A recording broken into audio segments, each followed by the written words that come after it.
വിശ്വനാഥൻ വെറും പാവമാണ്.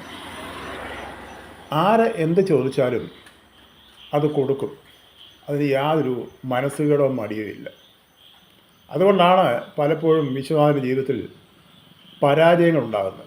ആരെയും അകമഴിഞ്ഞ് സഹായിക്കുന്ന ഒരു മനസ്ഥിതിയാണ് വിശ്വനാഥനുള്ളത്. തൻ്റെ ഏറ്റവും അടുത്ത സുഹൃത്തായിരുന്ന ബാലകൃഷ്ണന് വിശ്വനാഥൻ്റെ ആ സ്വഭാവം അറിയാവുന്നതുകൊണ്ടാണ്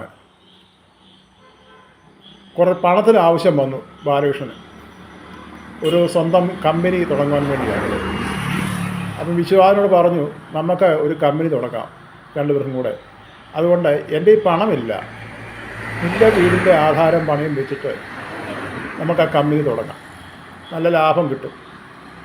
അങ്ങനെ ബാലകൃഷ്ണൻ്റെ ആ ആവശ്യപ്രകാരം വിശ്വനാഥൻ വീടിൻ്റെ പ്രമാണം കൊണ്ട് ബാങ്കിൽ പണയം വെച്ചിട്ട് അവിടുന്ന് 25 ലക്ഷം രൂപ എടുത്തു. അവരെ ബാലകൃഷ്ണൻ പറഞ്ഞ മാതിരി ഒരു ചെറിയ കമ്പനി തുടങ്ങി. ആദ്യമേയൊക്കെ കമ്പനി അല്പം ലാഭത്തിലൊക്കെ പോയെങ്കിലും പിന്നീട് ആ കമ്പനി നഷ്ടത്തിലേക്ക് വന്നു.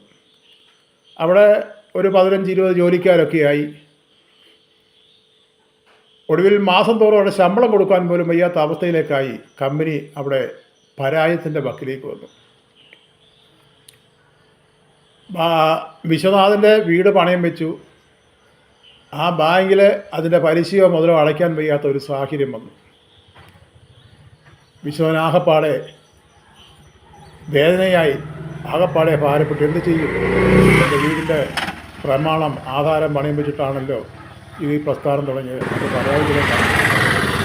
വിശ്വനാഥൻ്റെ ഭാര്യയും വിശ്വനാഥനെ സഹായിക്കുകയും വഴക്ക് പറയും. എന്ത് ചെയ്യാനാണ്? ഇവിടെ ഈ ബാലകൃഷ്ണനോട് വിവരങ്ങൾ പറഞ്ഞപ്പോൾ ബാലകൃഷ്ണൻ പറഞ്ഞു, ഞാൻ എന്ത് ചെയ്യാനാണ്? കമ്പനി നഷ്ടത്തിൽ വന്നു, ഞാനെവിടെ ചെന്നുണ്ടാക്കാൻ? അങ്ങനെ ആ കമ്പനി അടച്ചു പൂട്ടി. വിശ്വനാഥന് ഒരു വിധത്തിലും ആ കടം വീട്ടാൻ വയ്യ. തൻ്റെ വീടിൻ്റെ പ്രമാണം, ബാങ്കിലിരിക്കുന്ന ആ പ്രമാണം തിരിച്ചെടുക്കാനോ ആ കടം വീട്ടുവാനോ വിശ്വനാഥനെ കൊണ്ട് സാധിക്കും. വിശ്വനാഥൻ ആകപ്പാടെ ഭാരപ്പെട്ടു. എന്ത് ചെയ്യണം? തൻ്റെ വീട് നഷ്ടപ്പെടുമല്ലോ. അങ്ങനെ വീടിൻ്റെ ആ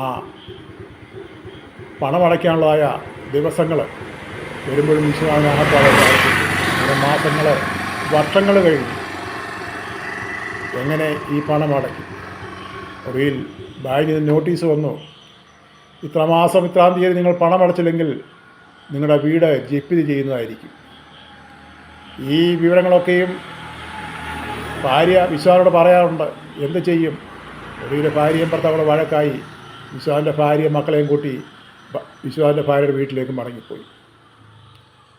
ഒടുവിൽ വിശ്വനാഥൻ തന്നെയായി ആ വീട്ടിൽ. താൻ കാരണമുണ്ടാക്കിയ ആ കടം എങ്ങനെ വീട്ടും? തൻ്റെ കൂട്ടുകാരൻ തന്നെ ചതിക്കുകയല്ലായിരുന്നു. തീർച്ചയായിട്ടും കൂട്ടുകാരൻ ചതിക്കുകയായിരുന്നു. ആ കമ്പനിയുടെ പണങ്ങൾ കുറച്ചായിട്ട് ആ കൂട്ടുകാരൻ അവിടുന്ന് പിൻവലിക്കുകയായിരുന്നു. അത് വിശ്വനാഥന് ആ ചതിവ് അറിയത്തില്ലായിരുന്നു. അവസാനം ഒരു വിധത്തിലും മുന്നോട്ട് പോകാൻ വയ്യ. ഒടുവിൽ ജപ്തി ചെയ്യേണ്ട ദിവസം വന്നു. രാവിലെ തന്നെ ബാങ്കിൽ നിന്ന് ആൾ വന്നു. വിശ്വനാഥനോട് പറഞ്ഞു, ഞങ്ങൾ ഈ വീട് ജപ്തി ചെയ്യുകയാണ്, അതുകൊണ്ട് നിങ്ങളുടെ സാധനങ്ങളെല്ലാം പറക്കിക്കൊണ്ട് നിങ്ങൾ വീട്ടിൽ നിന്ന് ഇറങ്ങി മാറണമെന്ന് പറഞ്ഞു. വിശ്വനാഥൻ പറഞ്ഞു, കുറച്ചുകൂടെ എനിക്ക് സാവകാശം താ. അവർ പറഞ്ഞു, ഞങ്ങൾ ഇത്രയും നാളും സാവകാശം തന്നു, ഇനി ഞങ്ങൾക്ക് സാവകാശം തരാൻ സാധിക്കത്തില്ല. വിശ്വനാഥന് ഒരു വിധത്തിലും ഒരു എത്തും പിടിയും കിട്ടില്ല. എന്ത് മുന്നോട്ട് ചെയ്യും? എങ്ങനെ ചെയ്യും? എന്ത് ചെയ്യും? എൻ്റെ വീട് നഷ്ടപ്പെട്ടു പോവുകയില്ല, അത് ലേലം വയ്ക്കുവാൻ തുടങ്ങുകയാണ്, അത് ജപ്തിയായി, ഞാൻ എന്ത് ചെയ്യും? വിശ്വനാഥൻ പറഞ്ഞു, ഞാൻ നാളെ കൊണ്ട് ബാങ്കിൽ 10 മണിയാകുമ്പോൾ പണം അടയ്ക്കാമെന്ന് പറഞ്ഞു. ആ വാക്ക് കേട്ട് ബാങ്കിലുള്ളവർ അത് വിശ്വസിച്ച് അവർ മടങ്ങിപ്പോയി. പിറ്റേ ദിവസം നേരം വെളുത്തപ്പോൾ ഒരു വാർത്ത, വിശ്വനാഥൻ ആ വീട്ടിൽ തൂങ്ങി മരിച്ചിരിക്കുന്നു. ആ വാർത്ത എല്ലാവരും ഞെട്ടിച്ചു. പിറ്റേ ദിവസം 10 മണിയാകും പൈസ കൊടുക്കാമെന്ന് പറഞ്ഞു. പക്ഷേ ആ വീട്ടിൽ വിശ്വനാഥൻ തൂങ്ങി